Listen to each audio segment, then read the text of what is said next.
a world where the rules of international trade seem to be rewritten at every turn, one piece of news has drawn particular attention. Mexico has been exempted from the new reciprocal tariffs imposed by U.S. President Donald Trump. In a global context dominated by protectionism and the redefinition of treaties, this exemption represents not only an economic respite for the country, but also a diplomatic triumph. But what is the reason behind this decision, and what are its implications? First, let's hear the views of the person leading Mexico's trade strategy, Secretary Marcelo Ebrard. In a recent presentation, Ebrard clearly explained that the world has entered a new era of trade. The old WTO rules and the most favored nation logic no longer apply. We are facing a system dominated by tariffs imposed based on national convenience and geopolitical pressures. In this new scenario, Mexico has managed to position itself advantageously, obtaining preferential treatment that few countries have achieved. Ebrard emphasized that, although many countries have free trade agreements with the United States, almost all were affected by the new wave of tariffs. Singapore, Israel, South Korea, Chile, and Peru, among others, saw their exports subject to reciprocal tariffs. Mexico, on the other hand, maintained its preferential access to its main trading partner, thanks to the USMCA and the negotiation strategy maintained by the Mexican government.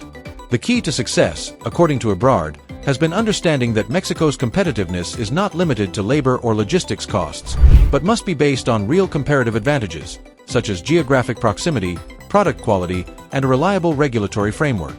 This combination has allowed key agricultural products, electronics manufacturing, chemicals, medical devices, and pharmaceuticals to continue entering the U.S. market without new tariffs. Ebrard emphasized that this achievement is no small feat at a time when tariffs have become the preferred instrument of economic pressure. Maintaining a free trade agreement with zero tariffs represents a strategic victory. Furthermore, it safeguards more than 10 million jobs directly linked to foreign trade. However, he also acknowledged that the negotiation is not over. Sensitive issues remain, such as the automotive and steel industries, where global tariffs of 25% on products like finished vehicles still apply. The goal for the next 40 days is to achieve a similar exemption in these sectors, consolidating Mexico as a highly competitive investment and export destination. Welcome to our channel. If you are interested in staying up to date on politics, economics, and migration, be sure to subscribe so you don't miss any of our posts. Now, why did Trump decide to implement these reciprocal tariffs that have disrupted global trade? To understand this, it is necessary to delve into the economic and political logic that has guided his actions.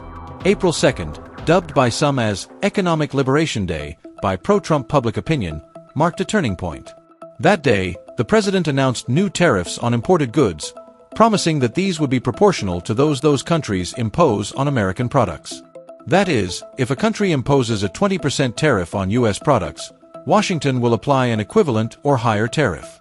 This principle of reciprocity is not new, but its radical application is. Behind this decision lies an obsessive concern about the United States' negative trade balance. Trump has repeatedly asserted that the fact that the U.S. imports more than it exports demonstrates that other countries abuse their access to the U.S. market without offering a similar opening in return.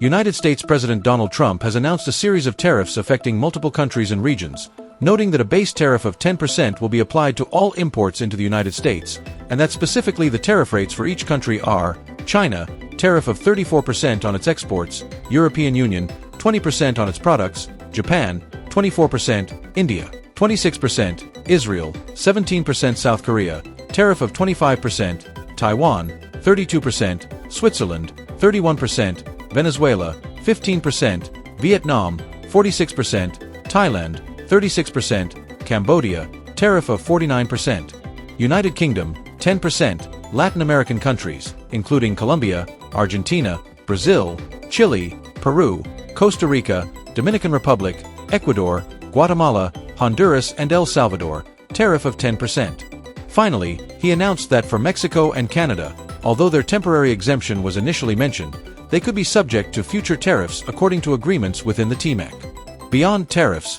Trump also targets regulatory barriers and internal taxation in certain countries, especially in Europe. For example, he has criticized the level of VAT in the European Union, which he considers an indirect obstacle to fair trade. But his objectives go beyond foreign trade. Tariffs have a domestic function. to partially finance the tax cuts he wants to apply to the American population. By doing so, he seeks to maintain programs such as the pension system, healthcare for seniors, and military spending, without increasing the deficit. In his view, the increase in prices caused by tariffs would be offset by lower taxes and a reduction in certain costs thanks to his policy of promoting fossil fuels. However, studies from various universities project that this strategy could entail a loss of up to $2,700 annually in disposable income for American families. Despite these consequences, Trump maintains an electoral base that applauds his measures. For many voters in the United States, these decisions symbolize a return to protectionism that protects jobs and punishes international abusers. In this context, reciprocal tariffs are both an economic tool and a statement of nationalist principles. However, the fact that Mexico has managed to be exempt from these tariffs speaks volumes about the new balance of power in North America. Far from representing a free concession, this exemption responds to an effective negotiating strategy, a mutual dependence between the economies of both countries, and the need to preserve regional value chains that benefit all parties. Mexico's case demonstrates that, even in an adverse international environment, it is possible to forge a path forward through economic diplomacy, firmness in negotiations, and a clear vision of national interests. Washington's decision to maintain the USMCA without imposing new tariffs on the country represents not only a momentary victory but also a sign of support for the region's economic stability. That does not mean the path is clear of obstacles. The coming weeks will be key to determining whether sectors such as the automotive and steel industries achieve similar conditions. The strategy outlined by Ebrard to consolidate Mexico's competitiveness involves taking full advantage of its proximity to the United States, diversifying its export base, and maintaining constant dialogue with its northern neighbor. From an economic analysis perspective, what we are witnessing is a reconfiguration of the global trade order, where multilateral treaties are giving way to bilateral negotiations and instruments of pressure such as tariffs. This trend entails risks, but also opportunities for countries that know how to navigate it with strategic intelligence. Mexico, in this case, has demonstrated that it can play in the big leagues. The key will be to maintain the consistency of its foreign policy, strengthen internal unity around an export development project, and not lose sight of the fact that international trade is not an end in itself, but a tool to improve the quality of life of its population. Thank you for joining us. Don't forget to subscribe, like, and activate the notification bell.